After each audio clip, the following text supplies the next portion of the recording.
Blood cultures. Routine blood cultures are indicated on any patient in whom there is a suspicion of bacteremia or candidemia. Surveillance for infection before the clinical suspicion of infection is not an indication for blood culture. Timing and recommended procedure. Blood for culture should be drawn prior to the institution of antibiotics whenever possible. If empiric treatment is an emergency, blood for culture should still be drawn as soon as possible after institution of antibiotics. Acute febrile episode, 2 sets from separate sites, all within 10 minutes, before the start of antimicrobials. Non-acute disease. Antimicrobials should not be started or changed immediately. 2 or 3 sets from separate sites, all within 24-hour intervals, no closer than 3 hours. Acute endocarditis. 3 sets from 3 separate sites within 1 to 2 hours before antimicrobials, if possible. Pyrexia of unknown origin. 2 or 3 sets from separate sites more than 1 hour apart during a 24-hour period. If negative, at 24 to 48 hours, obtain 2 or 3 more sets. Site of blood culture. Blood should be obtained from peripheral venous sites. Specimen collection. Refer to the phlebotomy section for correct sample collection techniques. Dispensing of blood into culture bottles. Inspect the culture media bottles prior to inoculation. Do not use a bottle of culture medium if it shows signs of contamination, that is, the broth appears turbid. Wipe the top of the bottle using an ethanol ether swab.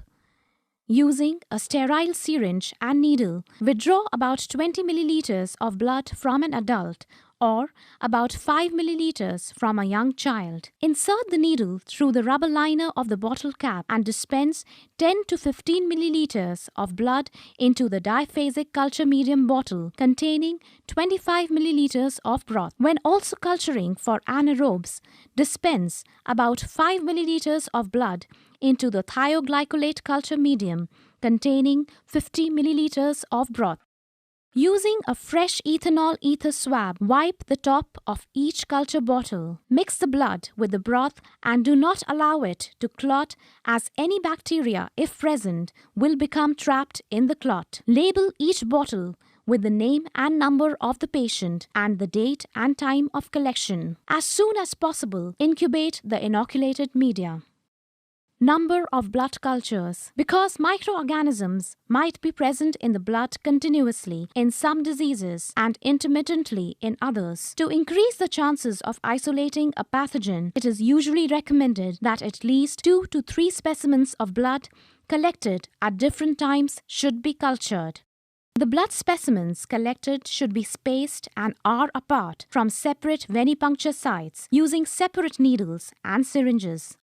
It should be immediately dispensed into a sterile blood culture medium bottle, which can be obtained from the microbiology laboratory. The blood should be transported immediately to the laboratory, where it can be placed in the incubator or an automated blood culture instrument. Blood culture media. Basic blood culture medium is usually a liquid medium containing a nutrient broth and an anticoagulant. Columbia broth, trypticase soy broth, brain heart infusion broth, supplemented peptone, or thioglycolate broth are some of the liquid media available commercially. Diphasic blood culture medium. A diphasic or Castaneda blood culture medium is one that combines an agar slope with a broth medium. The blood broth is allowed to run over the agar slope at regular intervals by tipping the bottle.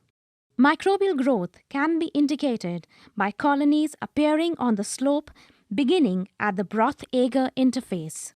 The advantage of this method is that it avoids the need of subculture, hence reducing the risk of contamination. Diphasic medium should be incubated at 35 to 37 degrees centigrade for up to 7 days. A longer incubation period should be allowed when endocarditis is suspected. Thioglycolate broth needs to be incubated at 35 to 37 degrees centigrade for up to 2 weeks. Examination for growth and subculture. For diphasic or broth medium, use a hand lens to examine twice daily for microbial growth up to 7 days or 4 weeks when brucellosis is suspected. Microbial growth is indicated by colonies growing on the agar slope, usually beginning at the agar broth interface. For thioglycolate broth culture, examine daily for up to 14 days for visible signs of bacterial growth. When there are signs of bacterial growth, subculture the broth. Subculturing a blood culture broth. A strict aseptic technique must be used to avoid contaminating the culture. Clean the top of the bottle using an ethanol ether swab. Using a sterile needle and small syringe, insert the needle through the rubber liner in the cap and withdraw about 1 milliliters of the broth culture. Inoculate the broth on blood agar, chocolate agar, MacConkey agar, and use the streak plate method. Incubate the blood agar plate anaerobically for up to 48 hours. The chocolate agar plate in a carbon dioxide atmosphere for up to 48 hours, and the MacConkey agar plate aerobically overnight. Swab the top of the culture bottle and re-incubate.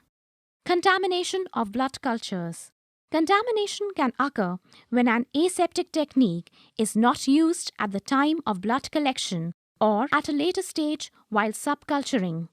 Frequent contaminants of blood cultures include commensal staphylococci, micrococci, and diphtheroids, or contaminants from the environment such as species of Bacillus or Acinetobacter. Contamination is indicated when an organism is recovered from only one bottle and not in the others, or when a mixed microbial flora is isolated.